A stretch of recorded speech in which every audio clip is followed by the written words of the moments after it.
1428 Elm. Hello. Hi, Elizabeth. Hi, Hey. Scott. Nice to meet you both. This is so exciting. Oh, thank you. And congratulations on season 2.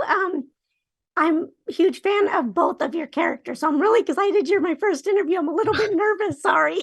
Oh, don't be. I know it's easier said. I could go, don't be, but really, don't be.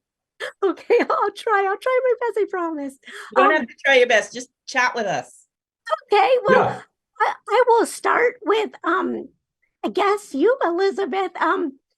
Both of you. This is kind of going to revolve around both of you and the dichotomy of your characters.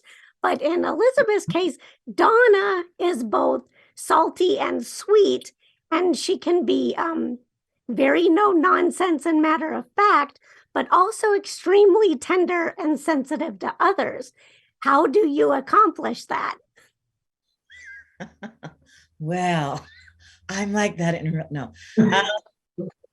I mean, it's an exaggerated version, but I think I have that in me. Like, those two aspects are two ends of me. Also, the way that John has written it, Don, like it's clear as a bell, where we're going with Donna, with this person, and where we're going with that. And a lot of it is based on a reaction to the circumstances and the behavior of the other individual. She's one thing I noticed about Donna, like even if she's in a bad headspace, she can monitor who's getting what based on what they're handing to her. So, like with Fatima, like there's a really warm relationship there.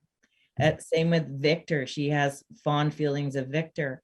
But if either of them did something truly untenable, she'd speak up about it. She wouldn't be like, "Oh, just let that slip." No, she would definitely.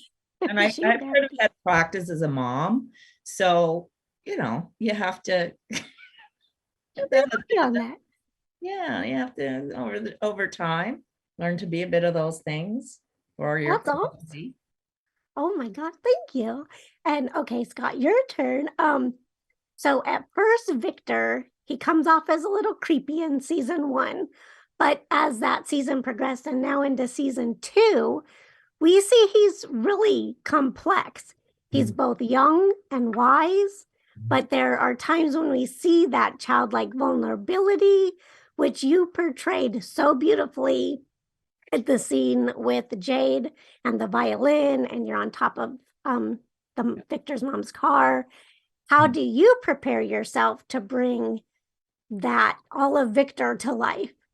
Well, great question. There's, I think that all of us as actors, we're all generally tapped to our inner child, and and we we carry that throughout life, carry it very close. And it's easy for me, to go there. I think, the little boy wants to go out and run around and play all the time, So I think that's part of it.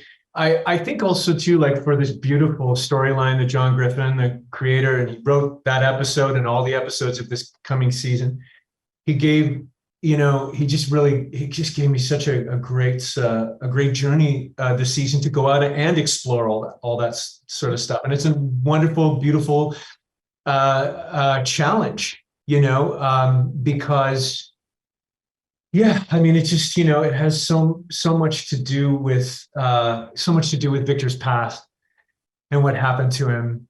And I think for whatever reason, that's the stuff that I started with when I was building the character back in season 1. John had told me about how he was left there, as a child, had survived there on his own. So part of that too just comes from having worked on it, for that long, and with that seed of that idea, So by the time that we arrived to that scene that you're describing, I was terrified, but in the best way, to go there, because I also knew that that was the beginning of something else for Victor as well. All these memories are coming up for him, you know. And because I want to say this, I think it has to do with the only love that he's ever known and felt and experienced, right? So that was a beautiful thing to and terrifying thing to explore. Oh my goodness. Well, thank you both so much. I'm out of my time, but thank you so very much. Oh, thank you. Ew. Yeah.